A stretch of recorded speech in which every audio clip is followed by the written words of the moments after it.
Hurry and Habit.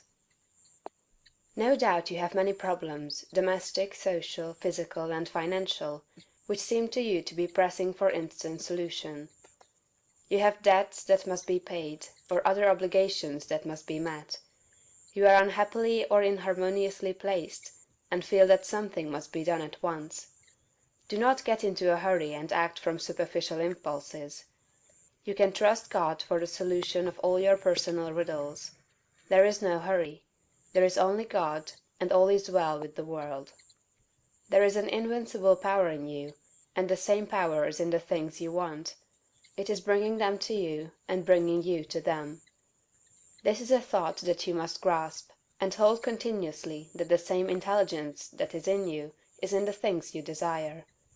They are impelled toward you as strongly and decidedly as your desire impels you toward them. The tendency, therefore, of a steadily held thought must be to bring the things you desire to you, and to group them around you. So long as you hold your thought and your faith right, all must go well. Nothing can be wrong but your own personal attitude, and that will not be wrong if you trust and are not afraid. Hurry is a manifestation of fear. He who fears not has plenty of time. If you act with perfect faith in your own perceptions of truth, you will never be too late or too early, and nothing will go wrong. If things appear to be going wrong, do not get disturbed in mind, it is only an appearance. Nothing can go wrong in this world but yourself, and you can go wrong only by getting into the wrong mental attitude. Whenever you find yourself getting excited, worried, or into the mental attitude of hurry, sit down and think it over, play a game of some kind, or take a vacation. Go on a trip, and all will be right when you return. So surely as you find yourself in the mental attitude of haste, just so surely may you know that you are out of the mental attitude of greatness. Hurry and fear will instantly cut your connection with the universal mind. You will get no power, no wisdom, and no information until you are calm. And to fall into the attitude of hurry will check the action of the principle of power within you. Fear turns strength to weakness. Remember that poise and power are inseparably associated. The calm and balanced mind is the strong and great mind, the hurried and the agitated mind is the weak one. Whenever you fall into the mental state of hurry, you may know that you have lost the right viewpoint. You are beginning to look upon the world, or some part of it, as going wrong. At such times read chapter 6 of this book.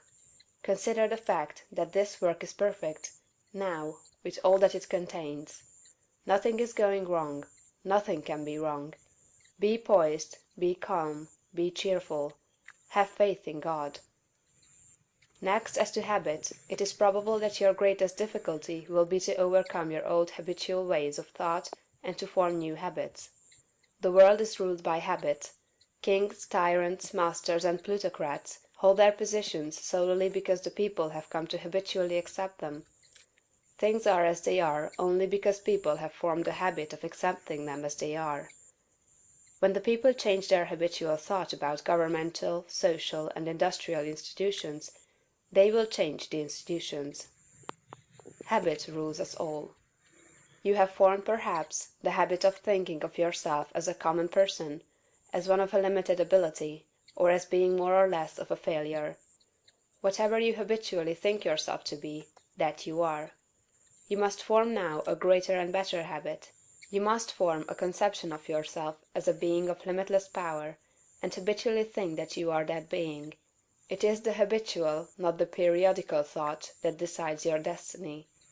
It will avail you nothing to sit apart for a few moments several times a day to affirm that you are great, if during all the balance of the day, while you are about your regular vocation, you think of yourself as not great. No amount of praying or affirmation will make you great, if you still habitually regard yourself as being small. The use of prayer and affirmation is to change your habit of thought. Any act, mental or physical, often repeated becomes a habit. The purpose of mental exercises is to repeat certain thoughts over and over, until the thinking of those thoughts becomes constant and habitual. The thoughts we continually repeat become convictions.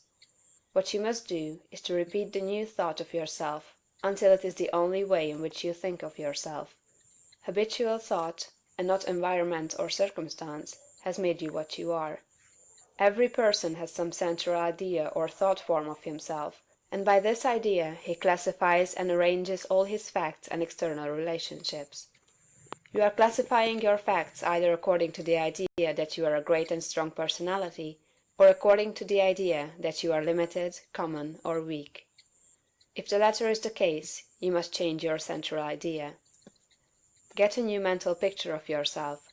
Do not try to become great by repeating mere strings of words or superficial formulas, but repeat over and over the thought of your own power and ability until you classify external facts and decide your place everywhere by this idea.